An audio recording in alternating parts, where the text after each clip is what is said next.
Open Day dell'Empedoclina Calcio riservate ai giovani calciatori nati a cavallo degli anni 2010 e 2012 allo stadio Collura di Porto Empedocle. Ospite d'onore l'ex calciatore di Inter e Torino nonché della nazionale belga Vincenzo Scifo. Le interviste di Gaetano Ravanà. Vincenzo Scifo, come ogni anno in vacanza nell'Agrigentino, l'amicizia che lo lega con il presidente dell'Empedoclina Giovanni Cangarossa lo ha portato qui allo stadio a vedere all'opera la prima prova dei ragazzini che sognano di diventare tanti Vincenzo Scifo.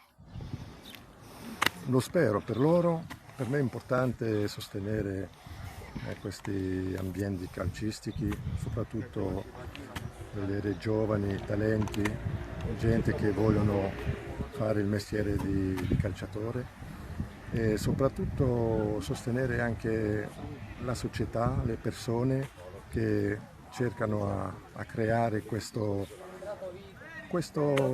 come dire, queste possibilità di far esprimere i ragazzi, inquadrare bene i giovani, perché possono essere talenti, però non è sempre il caso che sono inquadrati bene.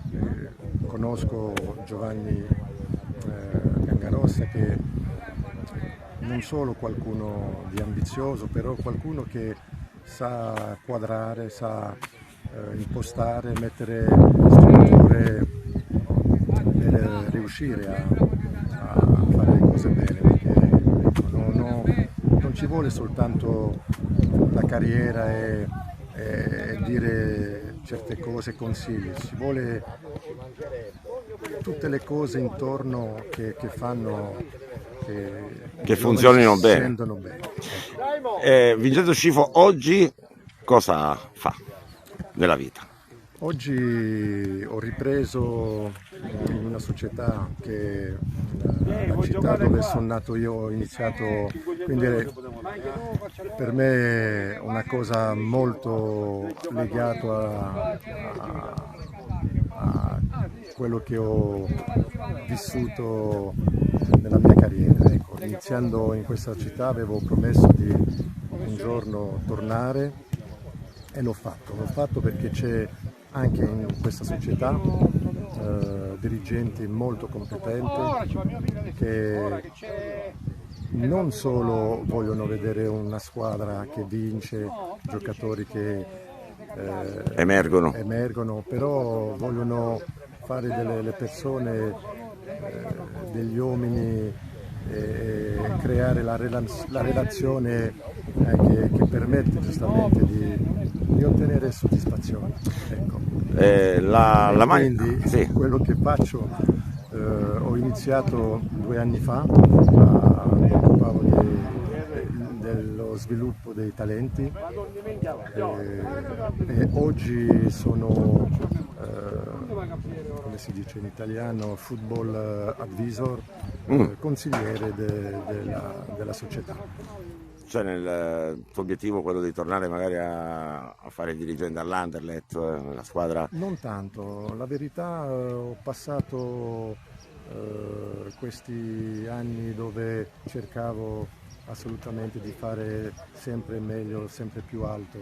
Oggi mi sono messo gli altri traguardi, soprattutto perché voglio stare bene e lavorare con delle persone che mi permettono di stare bene. Per me è molto importante. Senti, segui sempre il calcio italiano, immagino, no? Le tue 2 ex squadre, Torino, Inter? Sì, i risultati.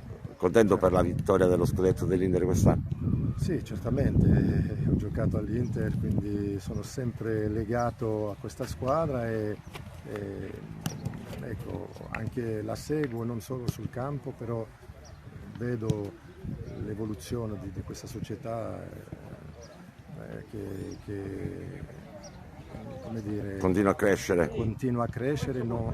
Diventa una società che vuole vincere sempre, non solo vincere un campionato, una Champions League, e quindi questo è interessante.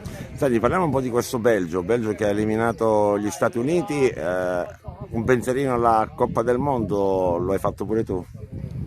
Certamente, anche perché sono legato, conosco questi giocatori, conosco i dirigenti, conosco anche il nuovo allenatore e quindi non sono sorpreso di vedere la nazionale in quarti di finale, anche perché bisognava trovare la buona gestione per vedere questa squadra vincere.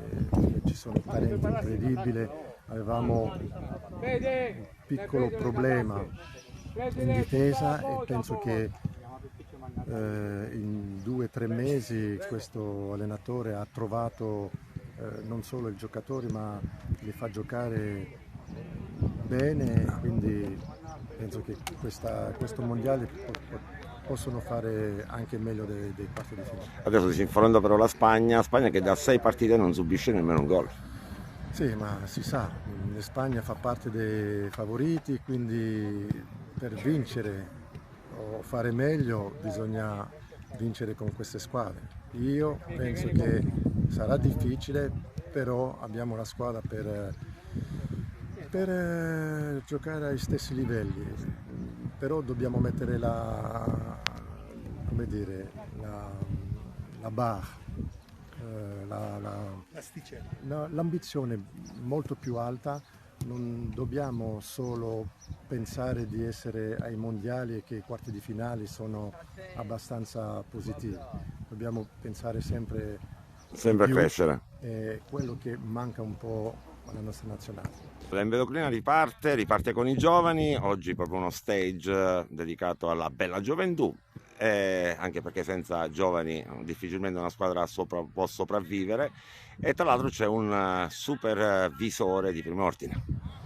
Sì, oggi è un giorno importante per noi, non è un caso che questa stagione agonistica 26-27 riparte proprio da qui, perché i giovani saranno il focus di questa Empedoclina per il futuro, e tutto quello che è stato fatto fino ad oggi a livello di prima squadra non è altro che dare un riferimento a tutti questi ragazzi. Quando io più volte ho detto che vorremmo rifare grande l'Empedoclina, la vorremmo fare proprio partendo dal settore giovanile, quindi nelle categorie prettamente agonistiche, che poi sono da questa categoria in poi, poter presentare delle squadre competitive, così come l'anno scorso l'abbiamo avuto con la Juniores. Oggi abbiamo l'onore di avere qui Vincenzino Scifo, che io ho voluto coinvolgere perché Enzo conosce benissimo questo progetto, come tutti i miei progetti, perché mi conosce da ragazzino, condividiamo tante cose e non potevo non condividere con lui e non coinvolgerlo in questo progetto dell'Empedoclina. Cercheremo di avere sempre più un suo supporto, una sua presenza in questo progetto.